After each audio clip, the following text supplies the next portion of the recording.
Hello, my name is Aydin Bal. I'm a professor of special education at the University of Wisconsin-Madison. And my research is about, I'm a social scientist, and I'm studying how multiple stakeholders, local stakeholders in school communities with diverse interests, goals, histories, and often those goals and histories may be opposing, can come together and engage in decision-making, collective decision-making, systemic analysis, and future making. And I'm just trying to develop processes through which local stakeholders can develop their own inclusive, democratic decision-making processes. You're Turkish, aren't you, Aydin? Can you just give us a little bit of background? Of course, of course. Yes, I'm Turkish. I was born and raised in Turkey, and I received my degrees in Turkey in psychology. So I started as a clinical psychologist in Turkey, worked with historically marginalized communities over there, but also trauma survivors at hospitals and schools. Then I came to the United States to receive my graduate and doctorate degrees, and I received my master's and doctorate degrees at Arizona State University in education. So I have two hats in social science, two types of trainings. One is in education, other one is psychology, and I see them as connected as I'm using more like applied psychology models for addressing inequalities in education system. How did you come to chat cultural historical activity theory? Of course. So in my training, and it was very Anglo-Saxon traditional psychological training. So behaviorism, cognitive behaviorism, and I have another life, which is more about art and social movements, social activism and political movements. So they were two separate activities, almost like. And I want to be a good scientist, but also I had interest in the systemic transformation, social transformation, and social movements, but they were two separate. So psychological theories were not addressing and understanding, encapsulating these social movements. When I started to work in education in the United States, I started also my social activism over there. I work as a part of the Amnesty International and work with the refugee resettlement agencies. So that was my social movement, social activity kind of sense. And my training was still in this very traditional realm. How can we understand what's wrong with individuals, what's great about individuals, identifying, remedying, all the traditional track of the Western traditional psychological training. And I was good at it, but somehow they were two separate realms again. Still, that psychology I'm learning, education I'm learning is not capturing this messy, complex, dynamic nature of everyday realities and how people find themselves in this kind of very complex realities while they are engaging their agencies, wills, but they find themselves this context that they didn't choose. So they are negotiating, orchestrating, and my arts and social movements, social activism were just utilizing that and focusing on that everyday realities with all the complexities, messy nature, but also all the possibilities. But science wasn't capturing that. So in my PhD, my advisor, Alfredo Artivas, introduced me to cultural historical activity theory. So first, reading the Michael Cole, mostly American and the European roots of the cultural historical activity theory, not Vygotsky at the time. So I came to understand cultural historical activity theory through Michael Cole, but also Engestrom. So their writings, and along with the other social, what in US called the social cultural theorists like Scribner, Barbara Rogoff, Chris Gutierrez, and of course I started to read also Ray McDermott and Frederick Erickson, then Dorothy Holland. All tradition just somehow gave me the sense that we can still engage in this kind of robust high-quality scientific exploration and moving into this kind of human context interaction, which I was desperately trying to look for. So where I can find tools and understandings of this kind of artful and practical, political nature of the human life, and understanding those, again, the human context interaction and all the possibilities. So that was my introduction to cultural historical activity. Tell us about some of your favorite or most successful projects. Of course, but before that, and that's another route. So I've been reading Marx, I've been reading Engels, I've been reading Hegel, I've been reading those philosophical exploration. That's another European tradition we have. And in the US also, unfortunately, when I came to US, I noticed that academia is very commercialized, very capitalistic, and very siloed. So most unfortunately, for example, psychologists are not reading the philosophy. Psychologists or educators are not aware of the outside of their expertise. So cultural historical activity theory almost like helped me to go back to my roots. So after Cole, Engestrom, all of those traditions, the new generation, later generations of the cultural historical activity theory, I started to read, the Leontief, Luria, Vygotsky, Ilyenko, Davidov, and of course your work. All of those different traditions in Russia, in Europe, also in South America, in the global South, Australia. So that helped me to go back to my philosophical roots. So in a way, the cultural historical activity theory helped me to connect all this, my philosophical, practical, and scientific exploration in the same path. So that gave me some kind of holistic experience, which is more apt for me to understand the world, because as I mentioned, that the world is very complex, it's very messy, it's changing, and we are a part of it. So cultural historical activity theory is just a great platform for me, almost like an anchor for me to put my foot in one area and explore the other possibilities. So theater, for example, Bertolt Brecht has been always important influence for me. Now I look at the Bertolt Brecht from a different perspective.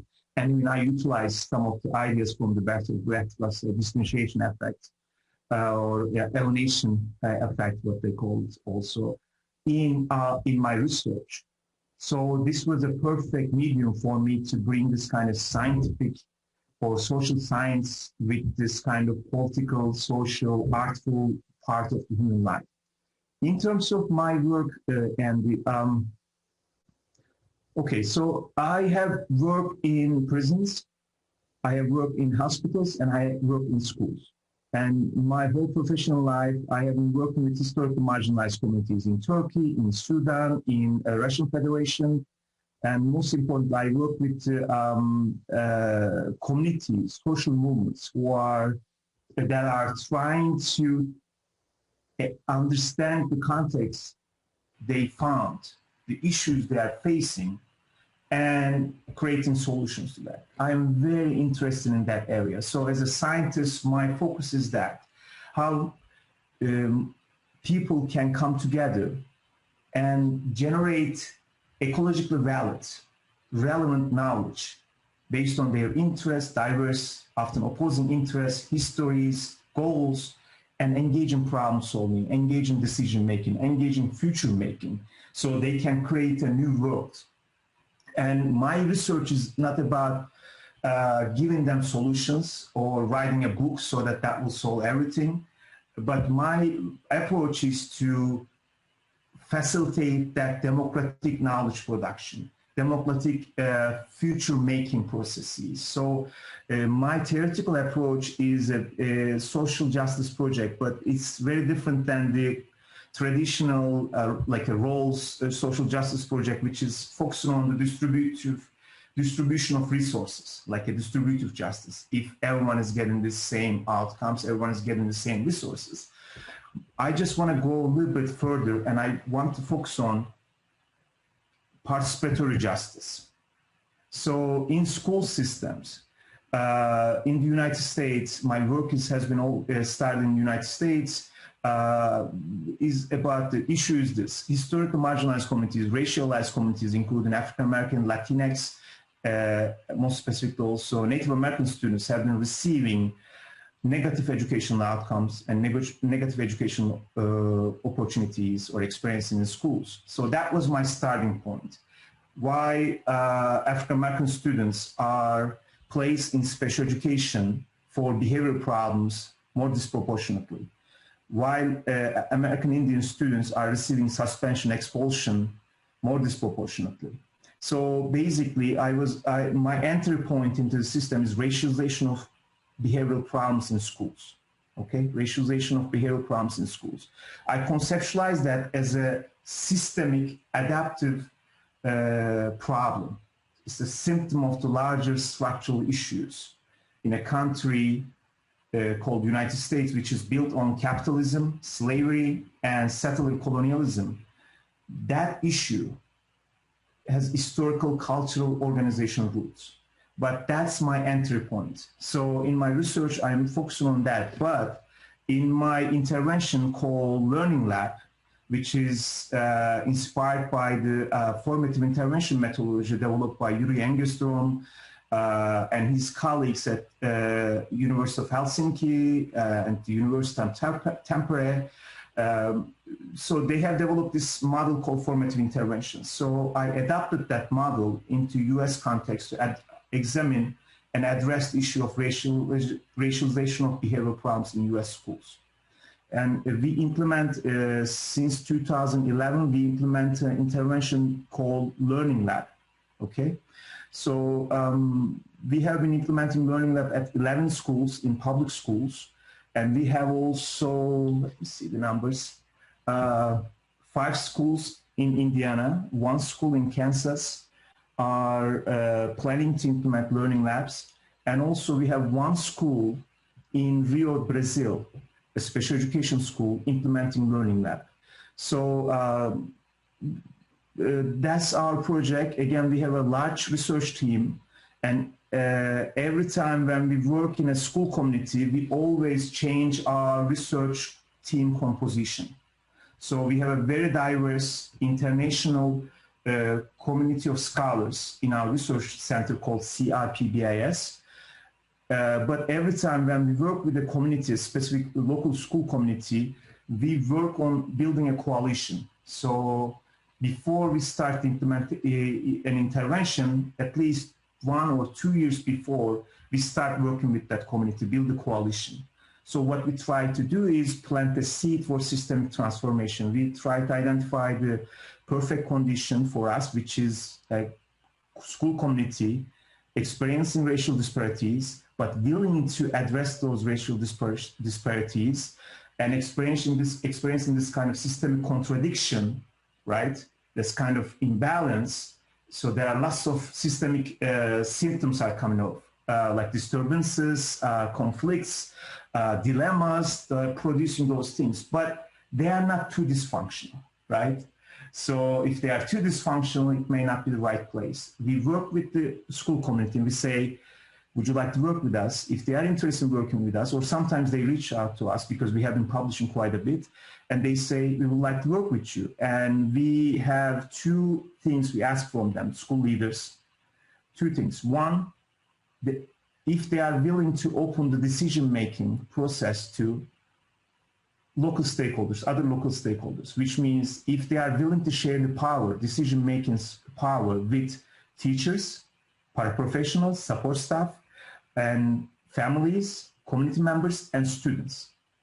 And if they say yes, then we say, okay, this is the intervention we are going to do. Basically, this community called Learning Lab is going to come together, analyze the issue they are facing, extent of the problem, engage in root cause analysis, historical and empirical analysis. Then they are going to look at the systemic analysis, map out the existing system. Then they design the future, the ideal system in their head, which is more inclusive, more positive, more supportive, and addressing the needs, interests, and ingenuity, joy of all students, all communities. So then they finish the design phase. That's the first year or first phase of Learning Lab. And in the second phase, they implement the new system. So basically, they look at the existing system, behavioral support system, school discipline system, which reproduce and maintain that disproportionate outcomes for certain students, right? Which creates those kind of systemic contradictions. So once they analyze collectively, reconstruct that whole system collectively from multiple perspectives, multiple points of view, multiple histories. Students are seeing the system from one angle. Parents are seeing from another angle based on their social capital, cultural capital, backgrounds. Administrators are seeing from different angles. They get together, create this systemic map, right? So basically, they are making that infrastructure, school system, organization visible, hence transferable. And they design the new system. In the second phase, they implement this new system. So we ask the administrators, school leaders, say, okay, you are willing to share the power with this, open up this decision-making process, make it more democratic, make it more inclusive. But whatever this group is going to create, the new system is going to be implemented in the second year, next academic year. So we want to give a sense of two things. One, an organizational memory, a sense of accomplishment, sense of inclusive democracy can work and it can be practical. So a sense of justice cannot be separated from effectiveness or sustainability. So a system is going to be feasible, it's going to work, but at the same time, it's going to create this kind of just outcomes. How are you going to maintain that? That's the second part. Organizational memory of inclusive decision making. Learning Lab, we are going to lead that process over there. So now they can take the Learning Lab. If they want to make another decision, if they are going to engage in another kind of important decisions about their school community, they can use, adapt, and appropriate this Learning Lab process. So first year they design, or the first part of the Learning Lab, they design the new system. Second year, they implement the new system. And the third year, they are working on institutionalizing this way of inclusive decision-making, but also institutionalizing learning from their own communities. So the students can teach the system. We have a wonderful teacher doing great things in one school, one classroom. We don't learn from them. We have great practitioners who are doing great things, but we don't learn from them. And as you know, Andy, formal schools are not designed, formed to transform this education for society. It's not for social mobility, it's for reproduction. If our society is racist, our schools will reproduce racism. If our society is ableist, our schools are designed to reproduce ableism. Our society is sexist, schools are going to reproduce sexism, which means status quo or the original design of the schools are over there to reproduce inequality, right? So, which means we go to school every day as teachers, parents, administrators, we reproduce this system which is not designed for all. This system designed to reproduce the interests, goals, ideas, and the power of the dominant groups, right? When we try to challenge that, disrupt that, we need to be as systematic, as strategic as they are, right? So we want to show this inclusive decision-making can be effective, productive, and we can have concrete outcomes, concrete systems. So we are not interested in changing the minds of the individuals. We are not interested in changing the perspectives of individuals so that the white people are going to understand African-American experience and they are going to do the right thing. What we are saying, actually, what we are thinking in our research, you cannot be functional in a dysfunctional system. You cannot be anti-racist in a racist system. So the idea is a little bit different than the British model of philosophy, which is like Hume's and others are focusing on the individual cognition, right? Competency comes after cognition, right? First cognition, then competency. We reverse that. We say competence, then cognition. So that's why we want people to make their future, but engage in this kind of critical dialogue. They can share their experiences, they can share their pains, they can share their ideas, but whatever they are going to talk is going to turn into a systemic transformation. So when parents are coming over there, we are not wasting their time, we are not wasting their hope. When the communities are working with us, we are not just going to waste their resources, their hopes, their dreams. We just want to go over there and make sure that that systemic transformation is going to take place, and we are going to scaffold them outside in. I think I'm telling so much things, Andy. Please just jump in and ask questions. I'll ask some questions now. In one of these projects, which I heard you talk about and read about, a thing that struck me is that the community groups, the representatives of the Indigenous families involved, started with the question of discipline. Why were their kids being disciplined? Now, any school community or leader, you'd think, well, say that's just a symptom, an outcome of their bad learning, you know, their bad behaviour. Obviously, the Indigenous families saw it the other way around. Can you explain how that came about? Of course, of course. So this is the project, what we call Indigenous Learning Lab.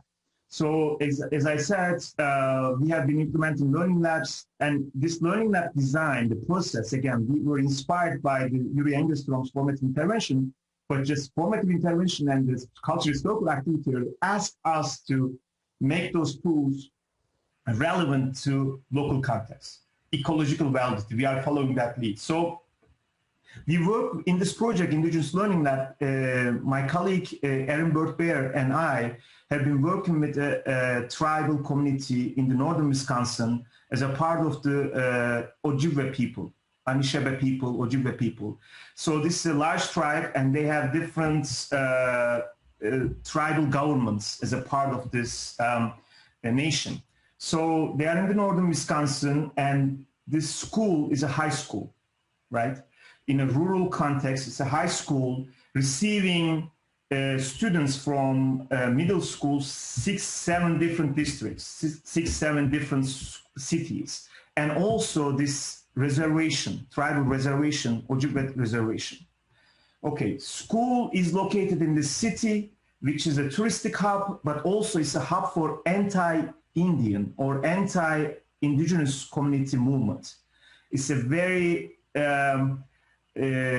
segregated place, right? We have very wealthy white community members. We have also some poor community members, but also this Indigenous community have been attacked and their rights have been violated in the city. And there are lots of hate groups over here. So this is a very contentious place. Let me give you the context because that will be more understanding, I guess. So in 1990s, early 1990s, don't forget this place in the United States, maybe for those who don't understand or don't know about the United States, in the United States, education and schools have been used to eradicate and assimilate American Indian students. So in the United States, settler colonialism took different phases. First one was the genocide. Almost 96% of all Indigenous communities in Americas were killed. That's a big genocide. The second phase is resettlement. Resettlement meaning they just took the lands of the American Indigenous communities. In the United States, most specifically, they moved them different places, they made treaties, and they broke the treaties, American government, US government, and then at the end, these communities have been relocated. The third phase is assimilation of their culture. So they use school, US government has been using schools, what they call the Indian schools, to take the American Indian students outside of their homes, take out of their cultures, out of their homes and families, and put them in these kind of institutional segregated schools where their hairs were cut, their language were banned, and actually, matter of fact, up until 1970s, as my colleague Aydin Bal mentioned, it was illegal for American Indians to speak their own language. So it was a banned language. Their culture was seen as the enemy, and their language were banned. This took place till 1970. So in this city, there were Indian schools where those students, the grandfathers, fathers of these students who are attending that schools were basically tortured, physically, emotionally, culturally tortured, and in those schools. So schooling has been this kind of very negative connotations in the minds and history of the American Indians. So 1990s, there was a bit discussion about the treaty rights, and white settlers were fighting against the rights of the American Indian community's fishing rights. And they were going to do these fishing landing places on the lake. It's a beautiful place. There are lots of lakes. But these white demonstrators in 1990s were going and chanting, yelling those racist terms like the kill an Indian, save the fish, those kind of horrific chanting and demonstrations, and throwing beer bottles, rocks at those people, American Indian families who are fishing. This is their traditional cultural practice, by the way, and it's livelihood. So though, one of the Learning Lab member who attended our Learning Lab said, so we were getting those things. At that time, he was a high school student at this same high school, what we call the Northwoods High School. So he said, on Sunday, we were getting those horrific, degrading chants, rock bottles. They are throwing all of those horrific stuff. They are violating, physically hurting us. And on Monday, we are coming to school, sitting in a classroom, math class, and seeing our teacher was one of those people who are demonstrating against us. Think about this story, okay? So that school has been trying to, since in the last 2 decades, that school trying to rebuild the relationship between the tribal government, the community, and their school. So they try different things. They try to be more visible in the reservation, which is 30 miles away from the school. So American Indian students are getting their education in elementary, preschool, elementary school, middle school in this community where they are the majority. Their language, their culture were honored. Their teachers were American Indian mostly. Their teachers are American Indian mostly. And comes to high school, they are bused into this high school, which is a site of suffering, okay? So, but the school is trying to reach out this community. Erin and I have been visiting different schools serving American Indian communities because we have this project. And we have this learning lab. We want to extend to American Indian communities, schools serving American Indian communities. We visited several schools and we found this school, and we found the leadership is willing to share the power with the American Indian community about the school, and want to address racial disproportionality because school has had 25% American Indian students, 75% white settler students, and 25% of the American Indian students were receiving 60% of suspension, expulsion, detention, those exclusionary disciplinary practices. And if you look at academically, American Indian students were doing worse than their white counterparts, right? So there were disparities. That's our entry point. They want to address those disparities. They want to build the communication, connection with the native tribal government and the community, and they were willing to share the power, right? Then the second phase was they want to change the system and create a new system. So that was a perfect place for us. But, and the VUs could also, again, this is the US. So you cannot take the intervention design in some another country and place into US. And we are dealing with the racial disparities. Race is a very heavy, very complex, and very violent subject. Just like Frantz Fanon said, racism is very violent. If you try to be anti-racist or address racism, it's going to be violent, right? So we need to be very critical. So in addition to cultural historical activity theory, in Indigenous Learning Lab, we utilize decolonizing methodologies. We studied the indigenous communities, scholars, their knowledge about the indigenous education. We studied the practices and the theories about decolonization. We also bring the critical race theory. Critical race theory is, again, right now under attack in the current US education system. But basically— To that end, Aydin, could you give a simple and clear explanation of what you get from critical race theory? Because, as you say, it's under attack and it's misrepresented. So could you just briefly explain this to us? Of course. Critical race theory is coming from legal studies, and they were trying to basically focus on the historical context of racism. and systemic roots of the racism, in simple terms. And there are different elements of the critical race theory. We have wonderful scholars who utilize critical race theory in education.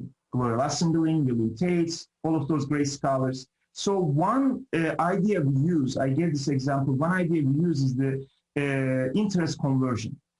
So systemic roots and interest conversion. So we took the racism is not some kind of psychological residue of the long gone era, like the racist era, slavery, and racism is in the head of the individuals. If you change the individuals' minds, if you make them aware of their racist tendencies, they are going to change their practice. That was the general understanding of the educational interventions against racism. But critical race theory is saying, look, you need to look at the legal procedures. You need to look at the organizational structure. You need to look at history, which is also similar to cultural historical activity theory, historicizing the issues, right? People may have individual tendencies, cognitive biases, all of those things, but which comes first, right? Which is more important and which is more impactful is the system, right? Systemic racism is reproducing those practices, those activities, those systems, organizations. So critical race theory, as you mentioned, that starting point is the system and history, right? And the end point is hopefully to change the systems, hence the behaviors and the consequences of the system. So they say, critical race theories, I learned one thing very important. I was saying that, and coming back to your point, I didn't forget your question, Andy. So the starting point was disproportionality, disproportionate outcomes in school discipline system. So interest conversion is this. So in US education theories and psychology, idea was specifically about organizational change is this. People are going to come together.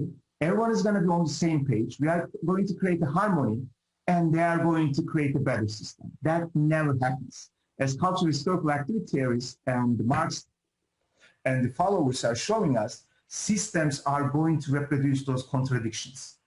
Any system, there is no best system. Systems are moving in the history, and they naturally create those contradictions. And there are natural tendencies for different communities to pull and push, that power struggle, right? Power is almost like a gravity.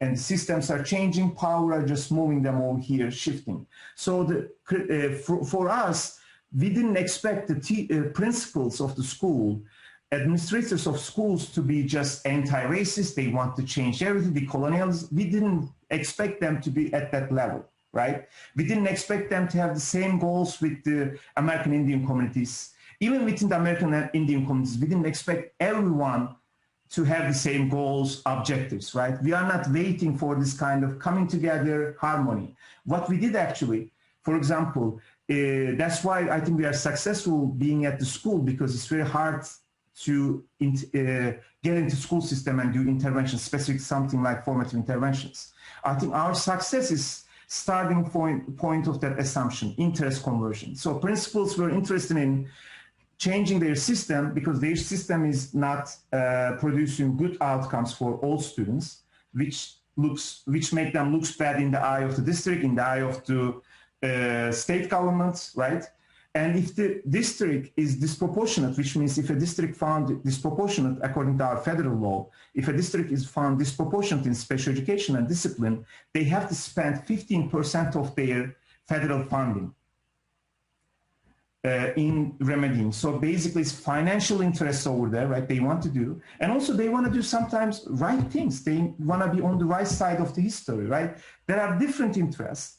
So communities, they are willing to move past those kind of horrific history and change the school system for their kids, but all kids as well. So that's why the starting point was, and the most visible systemic contradiction and most consequential systemic contradiction, which is the racial disproportionality in school discipline.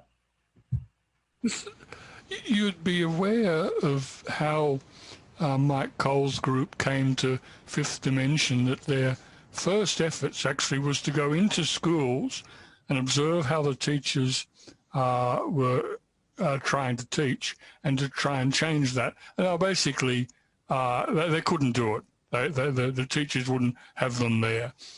So they did what was only available to them, basically to set up outside school with an after-school program that the kids could attend voluntarily, and then sought support from different community groups to run side by side with the school. And then he's achieved wonderful things that way. You've taken the opposite approach, that fully aware of all the difficulties and antagonisms around what you were trying to achieve, you've made it your goal to change the school. And you haven't appealed to the government or placed demands on the headmaster to change. You've actually mobilized the community to, if you like, go into the school and change it. That's the hard road, isn't it? Tell me about that choice.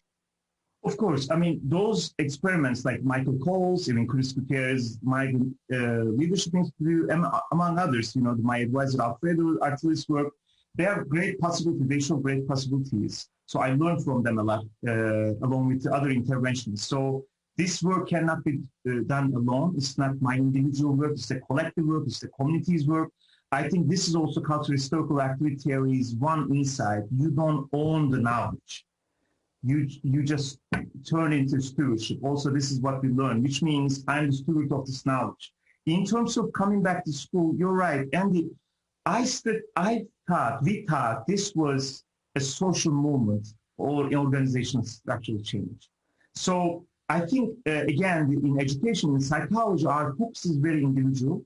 Even with the collectives, we don't appreciate this complex notion of the organizational system transformation. So what we try to do is this. We learn, we study this organizational change, systemic transformation. We read widely from organizational sciences, we read widely from information sciences to understand this massive thing called organizations, right? I also read economy, I also read legal studies, but mostly biology too. So I'm just trying to see these complexities of the system, right? And my entry point, again, I think my work has been successful. It was adapted, taken into different contexts. So he was focused on the after-school programs. I want to get into the eye of the storm in the system. So my assumption, again, this is a priori assumption, is that to be able to change the system, we need to in the system. And there are lots of dynamics and interests and groups who are interested in changing the system, but we need to find the right element. But to be able to do that, you're right, Andy, it takes years. For this Indigenous Learning Lab project, it took 2 years for us to build this community. We worked with the state government, state education agency. We met with the education leaders in the state education agency who are interested in systemic change, have been investing in this kind of American Indian educational issues or special education. We network with them. We visited the tribe. We met with the tribal leaders, right? So in Indigenous Learning Lab project, we are taking this decolonizing approach, which is decolonization is not a mindset, decolonization is not an abstract notion. And the theorists are saying decolonization is about acknowledging and honoring the sovereignty of these nations, right? So we work with them, we explain this process to them, and we never get surprised, these communities who have been at the margin, when you approach them, when you honor their sovereignty, and when you say that, look, we are going to change the system with you, we want to enter the system, open up this system. Once we enter it, because we have the cultural capital as academicians, Andy, and unfortunately in the United States and around the world, this capital structure for academia is this. Often the academic research is benefiting academicians, right? Academicians get recognition, they get money, they get salary, they get tenure, they get comfortable life, and they can also act like they're morally superior because they care about those poor people, struggling people, they have the moral superiority. And at the end, I ask questions. How do you know? Like in academia, most of our knowledge is not coming from actually real life practices. We often generate knowledge from undergrad students or the schools which is close to us, or we conduct a few interviews and read some books and write some kind of critical elements. We stamp things, we create our own brands, like coin terms. We love those things, right? But for me, the true knowledge should come from our struggles with the communities. So instead of writing about the local communities, instead of writing about teachers, instead of writing about schools, or writing for those communities, we need to work with them, right? Generate knowledge with them. So when we built this kind of network, what we call the social movement, we tried to create this kind of coalitions, right? So we work with these communities, then we work with the Wisconsin American Indian Education Organization. We work with the head of that organization who happened to be also part of that tribe. So once you are in the field, you find these connections. The whole idea is this, Andy. Instead of staying in our offices, staying in our silos, we went outside, right? And it's not easy. I mean, some places we have the cultural capital. Oh, Professor Bal, come on, we can give you those kind of recognition. Some places they don't care about you. And I'm an immigrant. I have an accent. I have a different look than most of the people. So they may just say, who are you? Who cares? I don't care about those things. I wasn't over there about my feelings are gonna hurt, my interests. I was over there with the mindset of the social, transformative social movement building, right? You were building those social movements. And once you give that sense to people also, we are not tricking them, we are not deceiving them, we are not going to do a research which is going to benefit the academicians, right? And it's not gonna have any kind of real consequences or benefits to the community. Once they understand this is a collective work, people change their attitudes. They come out of this kind of isolations, they become more experimental. But the good thing, Andy, this is the artful part of cultural historical activity theory. I think humans are at best when they are given opportunities to change the context. So those kind of individualistic mindset, right, capitalistic mindset becomes in the behind. And once they are engaged in this kind of future making, once they see that whatever they do over here has consequences in the future, not for themselves, not for their children, but the future of this institution. And there's a chance that their concerns, histories, ideas are going to be systematized, institutionalized. They show their brilliance. They become this collective agency, like this artful notion of the innovation. So as an individual, this is very satisfying. As a scholar, think about it.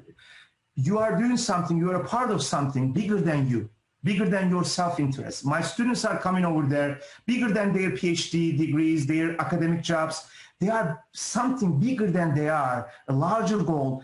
It's more satisfactory. And we work that way. So if we have to learn about quantitative data analysis, we learn qualitative data analysis. We cannot reject anything. We are trying to be more like radical realist, right? To be able to have social change, we do whatever it takes. And our experiments is not the classical stimuli response experiments to see, let's see if it's gonna work out, right? We take this one as a social experiment, social movement. So whatever we do will work, should work, has to work. So with that commitment, then things are coming easier, and it presents itself.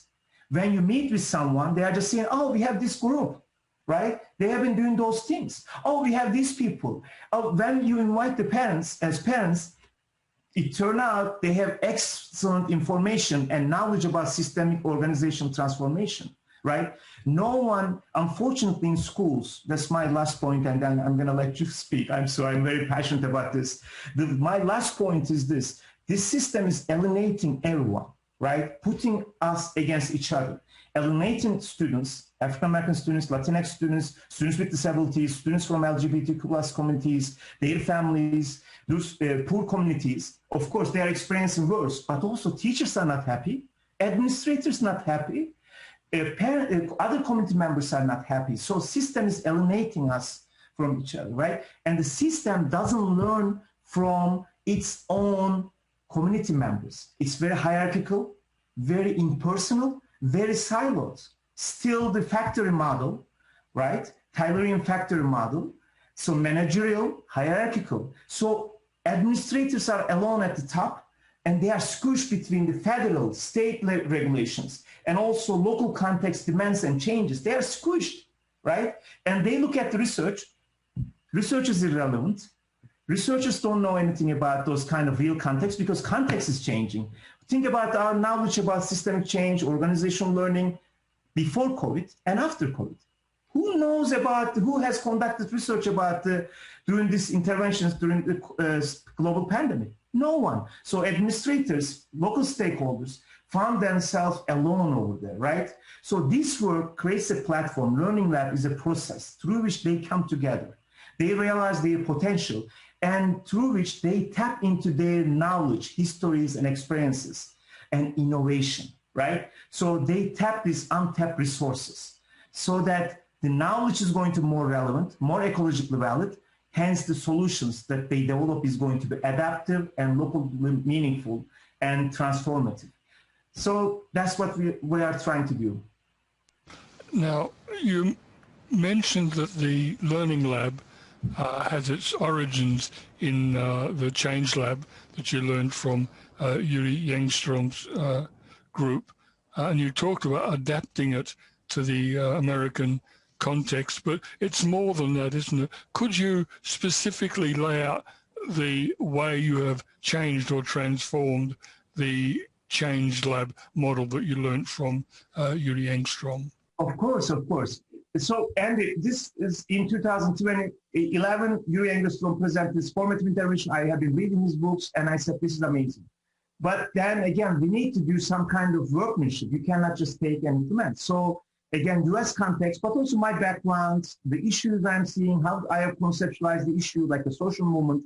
I utilize, for example, Paulo Freire, his pedagogies.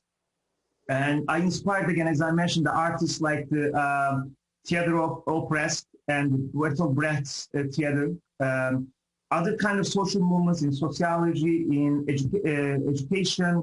So I brought those elements together. But every school we study, what we do actually is this. We spent at least a year before the intervention, spending time in the school committees, spending time in the school, meeting with those administrators. Along the way, we develop new knowledge, right? It asks us to learn new things. For example, they are saying, oh, we are implementing this model, multi-tier system support. Oh, what is that? Oh, it's coming from the health science, this is and this has this root, and the community has this kind of history, like the colonial effort. For example, we are implementing in urban schools, there are urban rezoning practices, so we need to study geography, critical geography, right? So those things are naturally happening. It's not in my office and thinking about those things. I read widely, right? I bring those elements, but also practice dictates or lead us to bring new knowledge, right? I don't see the little triangle anywhere in your work. What do you mean by you don't see the triangle anywhere in your work? I call it the magic triangle, but that's just being ironic. The famous triangle which Engestrom uses initially to represent his model of an activity system, but then he actually introduces this diagram into the formative intervention, and if like shares this insight, this tool of analysis with the participants.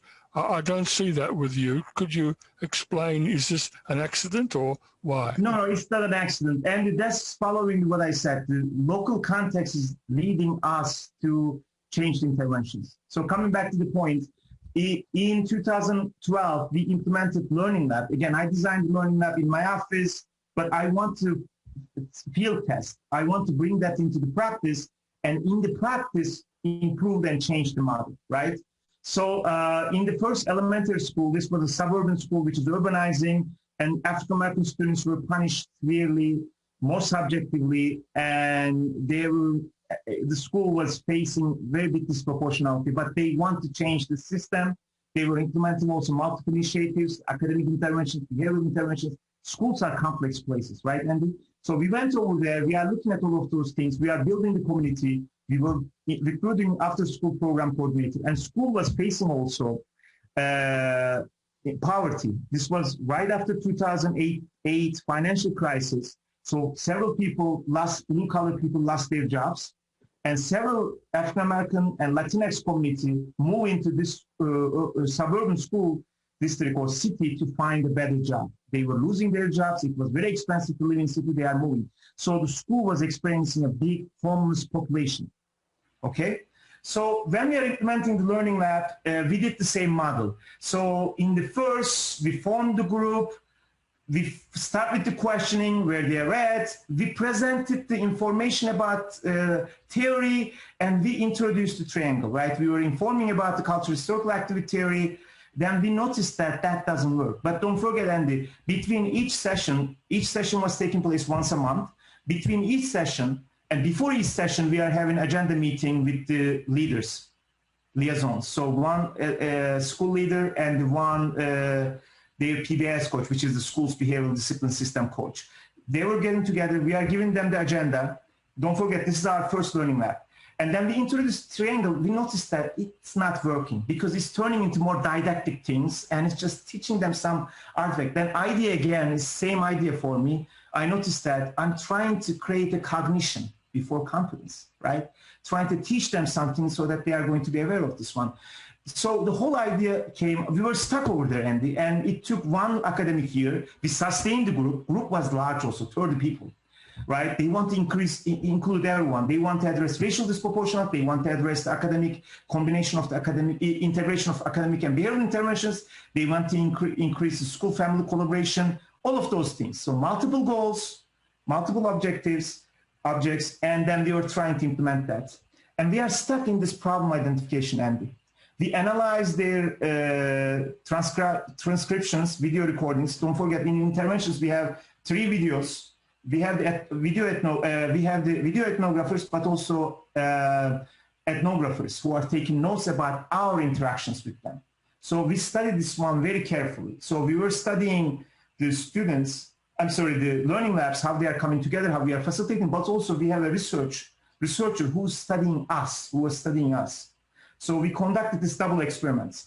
So based on that, we are stuck over there, Andy. So group identify all the problems with the system. It was a wonderful group. They were very happy. We had, for example, parents, refugee parents.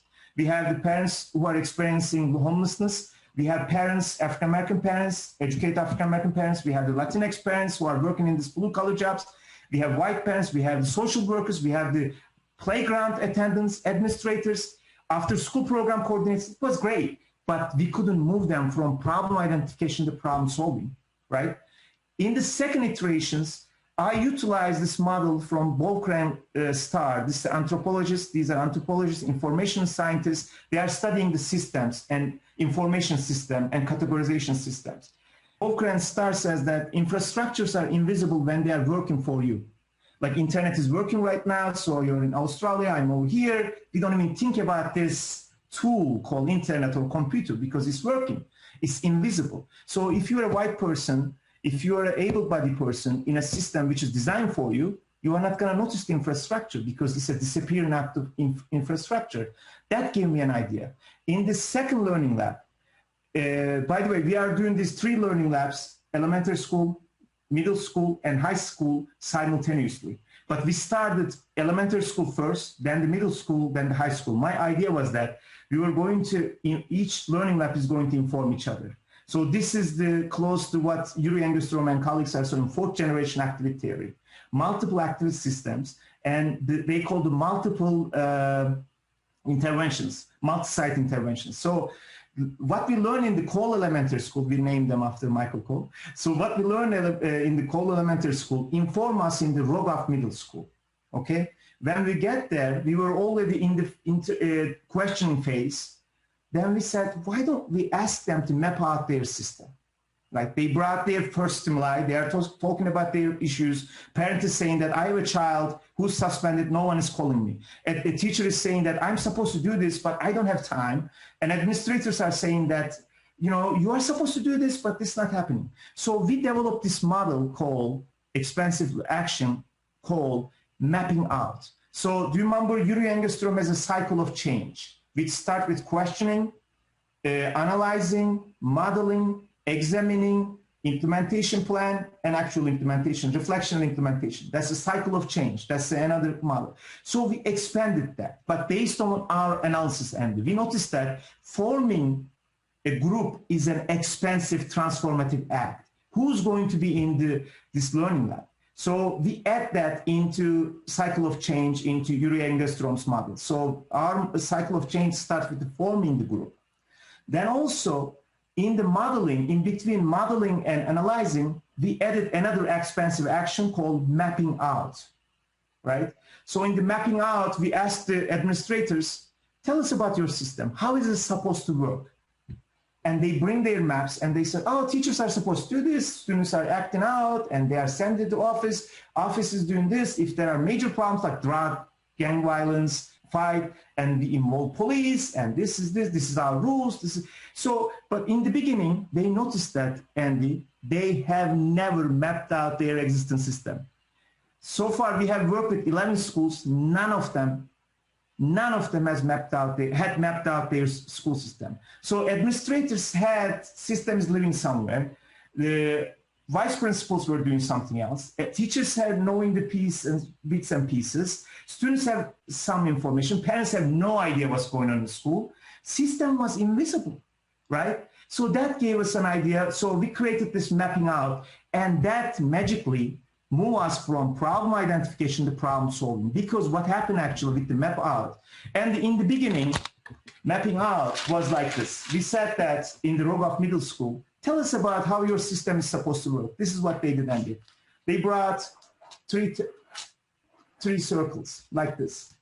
This is classroom behavioral problems. This is what we do if the referral gets in. This is data we collect, right? This was as simple as this. This is perfectly fine. They brought to the learning lab, and then teachers ask questions, but we do this, and they expanded the model. Then they start to say, oh, we have this exception. If this is happening, this is gonna happen, right? If child is a disability label, then you cannot suspend. Then map got more complicated, each iteration. So mapping out, they expanded the existing system. So they create an artifact. And that's the second stimuli for us. So basically they created the second stimuli, the artifact, which was wonderful because now they have a platform. All of those disparate ideas like no one calls me, I'm the parent. Teachers saying, I'm supposed to fill out this blue form every time I send my a kid to the office, and that kid is coming. No one is telling me what to do what's going on in the office. I don't know what's going on in the office. That kid's angry. I don't know what to do. I'm supposed to meet with the parents, but I don't have their contact information. Everyone noticed that they know the one side of the system. So they got together, starting with how the system is supposed to work. We didn't reject that idea. That's the interest conversion. And we didn't start with the ideal system. You need to tell us this wonderful system. No, how is it supposed to work? This is supposed to work. And then teacher said, yeah, I'm supposed to do that, but we don't do that. Right? Students are saying, yeah, you are sending us to detention, but no one is checking on us. We don't have to go to the detention office. Then they start to realize that the missing points, shortcuts in the system, but also they realize, and some of the great practices, teacher is saying, well, I'm not supposed to do that. I know, or I'm supposed to do that, but I found a way to connect with the kids much better. Right? I called parents this time. Or we have this administrator who created a wonderful opportunity network. There was an African-American administrator who started Learning Lab, who reached out to us and started Learning Lab, who built a wonderful connection with the African-American community. But no one learned from him what he has been doing. He built an amazing relationship. So as they are mapping out the system, we are just saying, can we study what you are doing? So we are studying what he's doing. We are recording and bringing back. So the existing system got complicated, right? These elements, these missing points, these contradictions, these new elements, and they became more visible. Once they map out and understand and develop the greater understanding of the existing system, with all the contradictions, possibilities, challenges, complexities, then we say, okay, this is the platform. This is the artifact, which almost like a magic carpet or some kind of tool, which will help them to move into zone of proximal development. Because the next state is in the modeling. In modeling for us is a future-making utopia. And we tell them, okay, now we are going to do this. After 2 or 3 sessions, they have a good understanding of, greater understanding of the system, right? From the system, from the teacher's point of view, system from the student's point of view. So once they map out the existing system, they have a platform right now. They can hold on to that platform. They are coming from different perspectives. They want to go different directions. They have different ideas, but at least they have a platform, right? Put all of those ideas, material artifact, which includes historical information, which includes institutional information. So we said to them, Andy, at this point, this is the nicest part. You are going to enjoy this. This is the artful part. You have all the power. Don't forget about feasibility at this point. You have all the power in the world. What kind of school you want to be? Like how the school is supposed to be. Like no one asked them, right? Everyone is dealing with those kind of stuff. Tell us about your dreams, hopes. And we formed the small groups, let's say 2 or 3 people, like the teacher is working with the administrator and then a parent. They got together and they map out their future. They map out their zone of proximal development per se, right? That future design utopia, right? Their utopia. Here's the deal though, Andy. So some groups use the existing system map. By the way, we print out those system maps as handouts, but also we create it as posters. Each iterations of the system created as the posters because we want to give them that concrete. And we don't have to, we didn't tell them to use the existing system, by the way.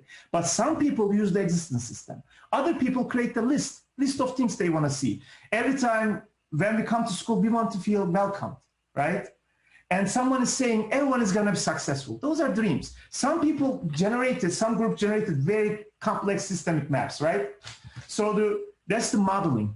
So forming the group, questioning, historical empirical analysis, mapping out, then modeling, right? The utopia.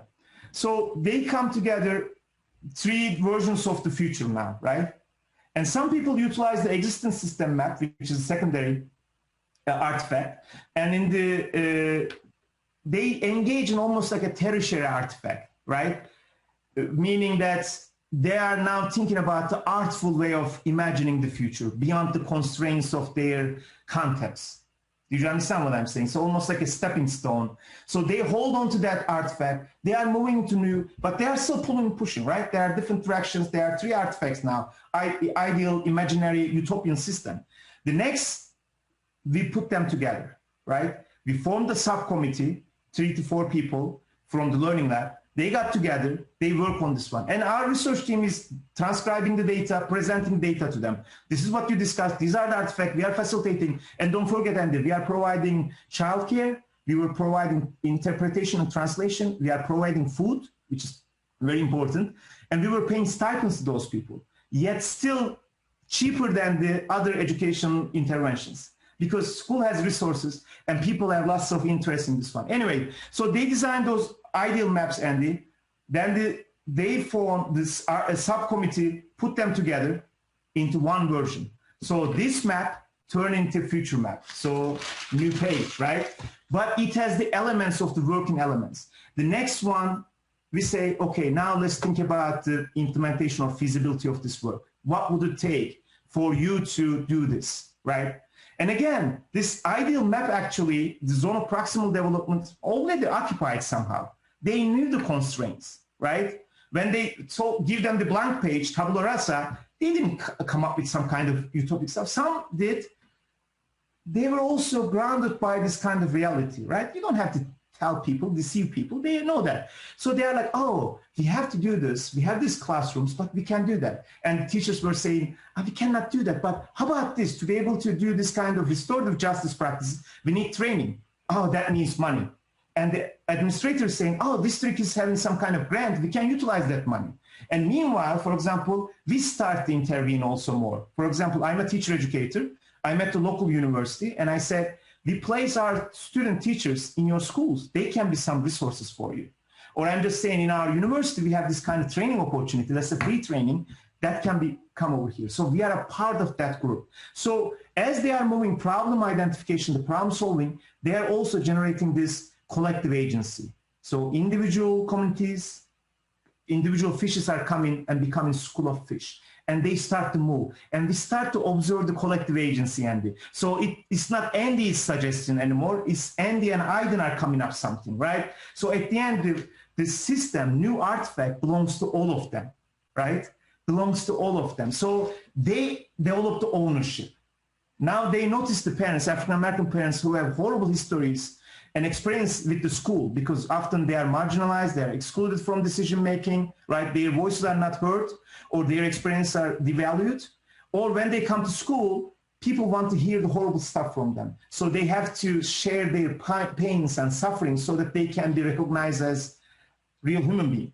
We didn't want that. They are equal members, right? They have wealth of resources, they have wealth of information, and they are the riders of the future maker of that school. Once they realize that this is that kind of project, they develop the ownership. So they didn't need us at that point. They were pushing us. When are we meeting? Can we do this? Can we do that? So they generated, and we started to just move back a little bit. And they were asking us, why don't you do this? Why don't you do that? They didn't even need us. They were suggesting ideas. Can we meet afterward? How about these students? We need more students. And they recruited more students. And so they were questioning even the membership of the Learning Lab.